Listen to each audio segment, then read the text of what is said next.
ప్రియులారా, క్రిస్మస్ యొక్క కృపావరసిరి ఆశీర్వాదములతో దేవుడు మిమ్ములను అలంకరించి దీవించునుగాక. ఈ సమయంలో ప్రకాశించు నక్షత్రము గూర్చి పవిత్రమైనటువంటి బైబిల్ గ్రంథం నుండి కొన్ని లేఖన భాగాలను మన ఆధ్యాత్మిక వృద్ధి కొరకు ధ్యానం చేద్దాం. గ్రహాలు ఉపగ్రహాల కంటే కోట్ల కాంతి దూరంలో ఇవి ఉన్నాయి. వీటిని లెక్కించలేము అని బైబిల్ గ్రంథం మనకు వివరిస్తూ ఉంది. గ్రహ ఉపగ్రహాల కంటే పరిమాణంలో చాలా పెద్దవిగా ఉంటున్నాయి. ఇవి స్వయముగా ప్రకాశిస్తాయి. ఋతువు కాలములు తెలియచేసేవిగా ఉన్నాయని ఆదికాండంలో 1వ అధ్యాయంలో రాసి ఉంది. ఇవి దేవుని దూతలకు ముంగుర్తుగా ఉన్నవని బైబిల్ గ్రంథం మనకు వివరిస్తుంది. వీటి విషయంలో కొన్ని ప్రవచనాత్మకమైనటువంటి వాక్యాన్ని మనం జ్ఞాపకం చేసుకోవచ్చు. యాకోబులో నక్షత్రము ఉదయించింది అని సంఖ్యాకాండం 24:17 అధ్యాయంలో రాసి ఉంది.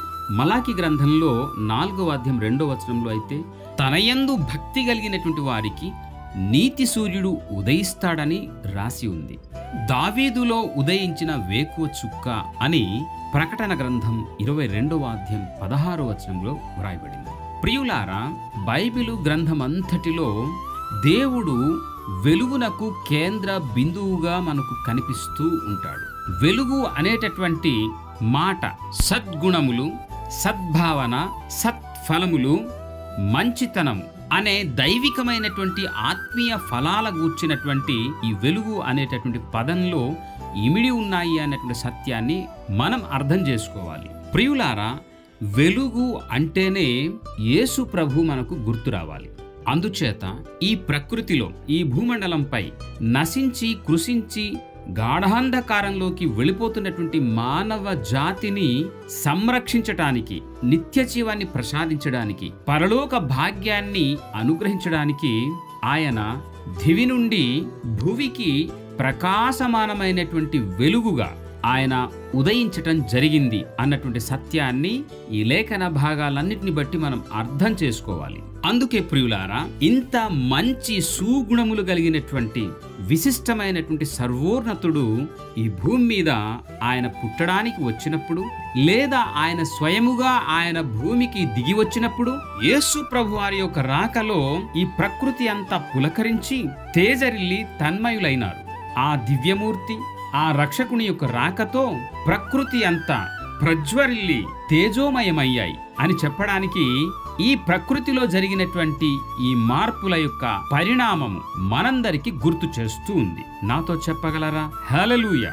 యేసు ప్రభువారు ఈ భూమి మీద ఆయన అవతరించినప్పుడు, లేదా పుట్టినప్పుడు, లేదా ఆయన దిగి వచ్చినప్పుడు ఆకాశంలో ఒక గొప్ప జ్యోతి, ఒక గొప్ప నక్షత్రం ఉదయించింది, ప్రకాశించింది. ఏమిటి వింత తార, ఏమిటి వింత నక్షత్రం? ఇంత తేజోమయమైనటువంటి నక్షత్రం యొక్క విలువ ఏంటి అని మనం ఆలోచన చేసినట్లయితే, యేసు ప్రభువారి యొక్క జననమునకు ముంగుర్తుగా ఉన్నటువంటి నక్షత్రమని ఆనాటి శాస్త్రజ్ఞులు తెలియచేశారు. అది ఈనాటి వరకు శాస్త్రుల యొక్క పరిశోధనలో వెల్లడి అయినటువంటి పరమసత్యం. నాతో చెప్పండి హల్లెలూయా! మత్తయి సువార్త 2వ అధ్యాయం 1-2 వచనాలు. ఈ తార ఉదయించి ఆ సత్యదేవుడైనటువంటి రక్షకుణ్ణి ఆరాధన చేయటానికి తన చెంతకు నడిపించినటువంటి వింతైన తారగా ఇది భాసిల్లింది. అదే మత్తయి సువార్త 2వ అధ్యాయము 9-11 వచనాలు. ప్రియులారా, యేసు ప్రభువారు పుట్టి 2023 సంవత్సరాలు గతిస్తూ ఉన్నప్పటికీ ఆయన యొక్క ఆగమనము, ఆయన యొక్క రక్షణ, ఆయన యొక్క తేజోమయమైనటువంటి జీవితం అనగా రక్షణ జీవితం గ్రహింపు లేకపోయినటువంటి వారందరూ కూడాను గ్రహించవలసినటువంటి తరుణం ఇదే. అందుకే బైబిల్ గ్రంథంలో రాయబడింది కదా, ఆయన వెలుగు మీపైకి వచ్చి ఉన్నది, నీకు వెలుగు వచ్చి ఉన్నది, లెమ్ము తేజరిల్లుము, యెహోవా మహిమ నీ మీద ఉదయించును. చూడుము, భూమిని చీకటి కమ్ముచున్నది, కటిక చీకటి జలములను కమ్ముచున్నది. యెహోవా మీ మీద ఉదయించినప్పుడు ఆయన మహిమ నీ మీద కనబడుచున్నది. నాతో చెప్పగలరా? హల్లెలూయా!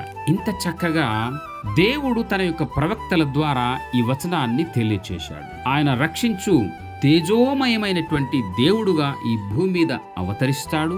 ఆయన నీ మీద ఉదయించినప్పుడు, అనగా తన యొక్క సత్య సువార్త వెలుగు నీపై కుమ్మరించబడినప్పుడు, అనగా నువ్వు ఆ శుభవార్తమానము విన్నప్పుడు నువ్వు మేల్కొనాలి సుమా అన్నటువంటి హెచ్చరిక, అన్నటువంటి శుభ వాగ్దాన దీవెన ఈ వాక్యం యొక్క సారాంశం.